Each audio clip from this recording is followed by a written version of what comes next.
This is gonna sound kind of stupid obvious, but one of the roles of your hip flexor is to flex the hip.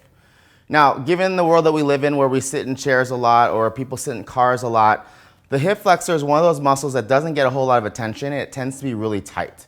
And when you have tight or weak hip flexors, it makes squatting really difficult and it can also lead to back pain. Now, I know a lot of people like to use like the so right or like kettlebell. We used to do that back in the day where you would smash your belly with a kettlebell.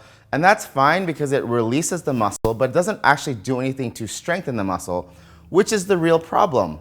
When a muscle is weak, it's going to be short. Or for example, I can make a really strong bicep here, but if I straighten my arm, it's hard to get that same contraction on the bicep. The same thing is true with my glutes. I can squeeze my butt cheeks together when I'm standing tall, but as soon as I flex at the hip, the glute gets longer and it's hard to find that same contraction. So try squeezing your butt cheeks here and then bending over and try to squeeze your butt cheeks there. You don't get as much contraction with the glutes when the glute is long. The same thing is true with the psoas. It's a hip flexor and it's special because it connects on the top of your body and also on the lower half of your body. It's the one muscle that does that I know of. Now, if the psoas is weak, you're gonna oftentimes get people who squat with their chest like this because their hip flexor isn't strong enough to make a connection with the hip open. So one of the exercises I like to give to people to strengthen the psoas is a psoas raise. And there's a lot of ways you can do this. One of the easiest ways to do it is with a kettlebell. You just stick your foot in the handle thing and you lift up to work on getting your hip flexor to work. But here's another thing you can do. If you don't have kettlebells, you can also do this on the rig by setting it up on the lower J cup. But I've got 2 dumbbells here with a band. I'm gonna stick my feet in here. I'm gonna put this band behind me so you can see what's happening. This other ring is gonna be here for support. And I'm going to try to lift my knee up past my hip. Now this is kind of tight, so I'm gonna let go of one of them. And I'm gonna bring the knee up high. I'm gonna hold it here for like a minute if I can.